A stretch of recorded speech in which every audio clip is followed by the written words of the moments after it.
I went and found the worst Half-Life 2 mods I could on both Steam and ModDB, and I played them live at my Twitch, link in the description. My mission was to find the most Dumpster Diver Weekly, Walmart Bargain Bin, Netflix original quality mods possible, and see if they are truly deserving of their bad reputation. I would then rate them on a scale of 1 to 10, 1 being genuinely unfun, broken, or just complete slop, or 10 being maybe objectively not that great, but really fun and enjoyable to play. One issue I had during downloading the mods is that a lot of the absolute lowest rated mods on ModDB were one of 3 things: obvious trolls, announcements for mods that never ended up releasing and thus have no download, or are too old and unsupported to work, if they ever did work. So I had to look a little higher up in the low rated section. However, none of the mods featured today had more than a user score of 5 on the site, and when that's on a scale of 0 to 10, you know that these are still pretty damn bad. With that being said,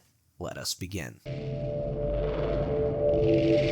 Of course, we have to start with a classic. When you first open the game, you're greeted with a pretty standard title screen, with the name of the mod and its own custom font, and an aerial view of many of the sections of the game. The game was already at 2560 by 1440 on launch, and you can start the mod by just pressing the new game. This seems elementary, and honestly it is, but once you see some of the other mods in this video, you'll see why I consider this actually one of the best main menus. As for the mod itself, one of the first things you'll notice is that for some reason the mod completely removes all HUD elements, including the crosshair. This was something at first that I didn't really like, but as the mod went on, I actually kind of grew on it, and it became a staple of the mod. The maps weren't half bad either, at least all things considered. They were primitive, sure, but nothing egregious or broken. No leaks that I could find. The length of the mod is almost perfect in my opinion. It's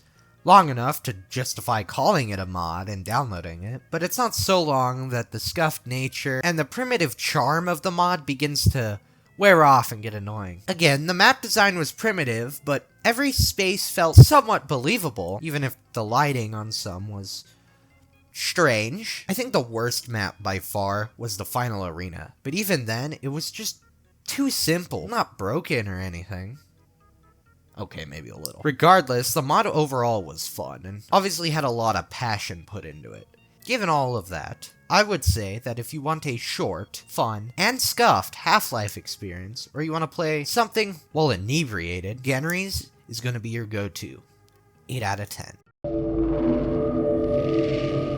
There's not a lot to say on this one, it's just too short, but I'll try my best. Whereas Genry's menu had a very standard and professional look, Future screams 2007. Here we are, back onto the screen.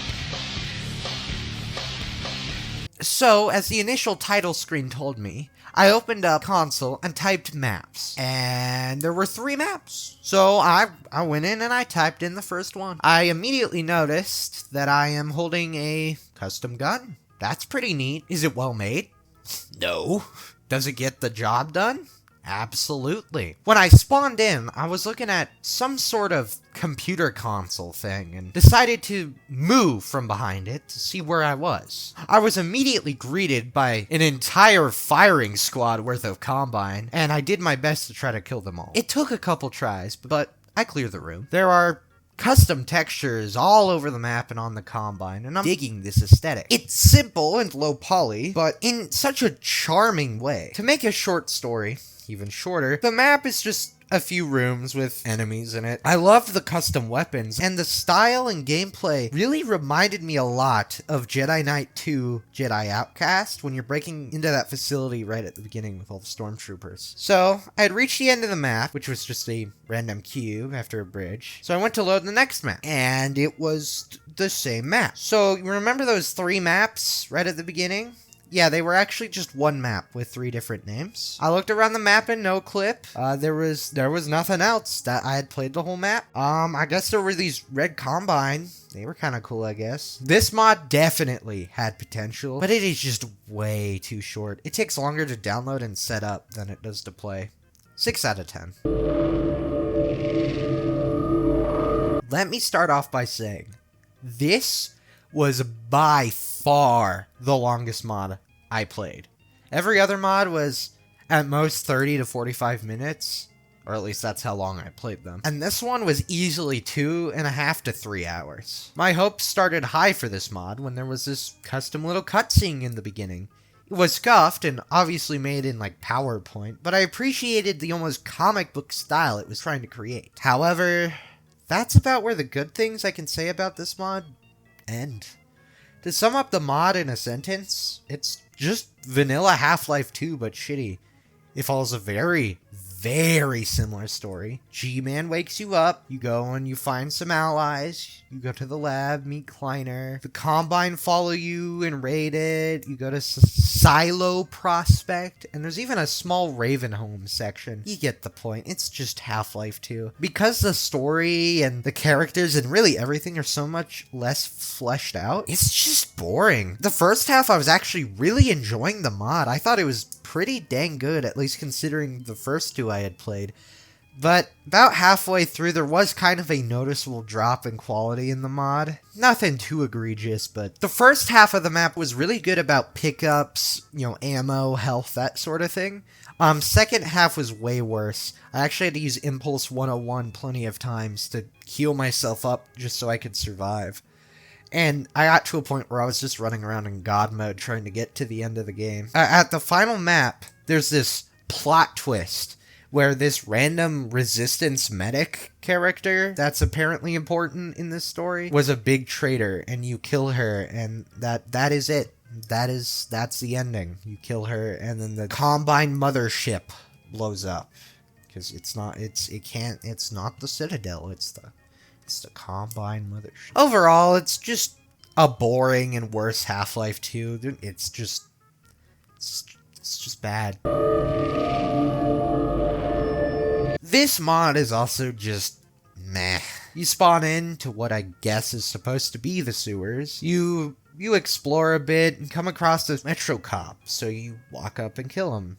You then round the next corner and have an entire platoon's worth of Metro cops shooting at you. This was actually one of the 2 mods I played that I actually had to drop the difficulty down to easy just to do anything. Regardless, the entire mod is just going from one room to the next. It also had these destructible walls that had no signal or any telegraph to where they were at all, and they were required to continue progressing through the sewers. It was kind of cool the first 2 times, but it was like every single room you had to find this stupid breakable wall. Maybe if you were lucky, you could see the little seam between like the world brush and the destructible wall. The creator also liked putting the dead dude with like the burned face. Like he liked putting him around the map a lot. Then there was like this City Rebellion section that kind of looked more like a Doom level than a Half-Life was. Anyways, this mod was just meh, but in my opinion, still a little more enjoyable than Infiltration.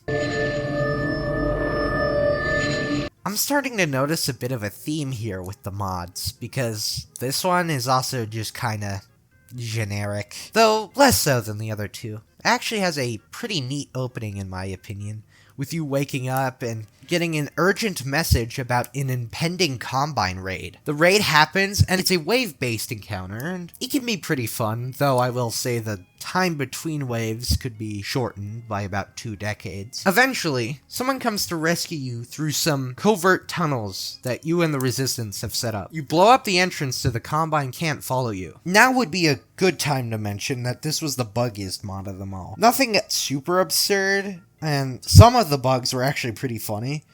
They let you rest. Head there now. They want to make sure you haven't been compromised by the Combine. Sup? Oh, damn. Okay.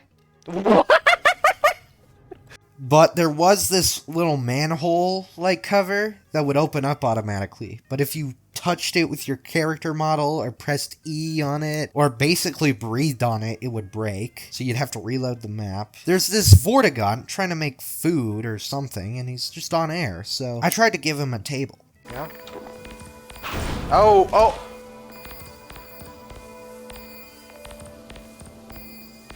Didn't see anything, alright? Eventually, I went into the med bay. The Combine attacked before anybody could come see if I had been compromised by the Combine. It was a kind of cool section, seeing parts of the ceiling fall down and hearing the really bad voice actor describe getting attacked by the Combine. But after that section, the mod just kind of stopped. I was stuck in the medbay room, and I spent a good 10-20 minutes trying to get out of it. I even tried stuffing this gas canister under the door and shooting it to see if it exploded, but nothing worked. After about, 10-20 minutes, I just assumed this is where the mod ended. I reloaded saves and everything. It wouldn't progress. Overall, kind of bland, and I wasn't able to get any sort of proper ending, so 5 out of 10.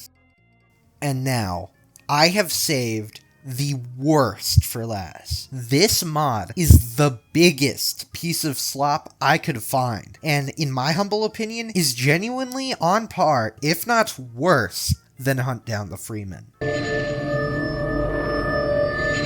Where do I even begin on this mod? Well, the reviews on Steam are mostly negative, which in my opinion is too highly rated. Much like Genry's, this game had a very normal and functional title screen, and my hopes were actually pretty high. This was the other mod I was playing on easy, because a lot of the reviews had complained about very bullet spongy enemies even on easy, so I wasn't gonna take my chances. When I loaded in, the first thing I noticed, the ridiculous, almost comically aggressive depth of field and lens flare. I'm someone who usually turns off most post-processing camera effects because, in my opinion, it doesn't really make sense in most games' contexts to have those camera effects. But in this mod, you can't turn it off. And in fact, as far as I could tell, there was no mod options menu period. Meaning, every single graphical gripe you could have with this game, you just had to deal with. So, besides the sickening post-processing, how bad was it? Well, the voice acting. This game had bad voice acting, but so did all the mods. But unlike City Rebellion or Genry's, it wasn't, funny or entertaining bad, it was just bad. It was obvious that they were trying so hard to make it sound good, but wow, it's something. But all that is just the beginning. You want to know what the real problem with this mod is? The real problem is just how fucking dark it is in this mod. And I don't mean it's dark in theme or anything, I mean the lighting. This mod, somehow, by some work of God, managed to make lights that burn out your retinas while looking at them, but don't actually light their environment at all. It's remarkable just how bad it is. I know what you're thinking though, oh, just use the flashlight if it's that. You wanna see the flashlight? Here it is. That's the flashlight. Can't see it? Yeah, neither can I. But whatever. Trying to navigate the maps is a worse experience than having a bow fight in the middle of the night in Rust, but wait, it gets worse. A little while later, you get this little snowmobile, and the reviews warned that it was hard to control, but I was like, it can't be that bad. It's that bad. Because hard to control is an understatement. This thing is completely impossible to drive. Literally doing anything at all causes you to spin out, and it's just, how? How is it this bad? I don't understand. Well, right after you somehow drive your little snowmobile into this random concrete wall that just breaks, you get transported back in time to Black Mesa. Okay, random, but whatever. And it's an alright depiction of Black Mesa, but there are creatures from, the expansions of Half-Life 1, especially Opposing Force, that are just ripped from Half-Life 1. Like, this brute zombie guy from Opposing Force that literally just has the Half-Life 2 headcrab zombie thrown on him. Well, then after I killed this, I ran into the cut Combine assassins from the beta, which doesn't make sense, because I don't think the Combine are supposed to be here yet, but okay. They barely had AI, at all. They just kind of stood in a group, so I just threw a nade and killed them all. And then I spent 5 minutes stumbling around in the dark like a blind person, trying to find how to get out of this stupid fucking room. And I found my way, but I had enough. I couldn't see a fucking thing. Everything about the mod was garbage. And I didn't even mention that, when they said the enemies were bullet spongy, the first enemy you run into is this mini boss, and he literally takes all of your ammo. He survived 5 right-click point-blank shotgun shots to the head. What is this garbage? 0 out of 10. It's just bad.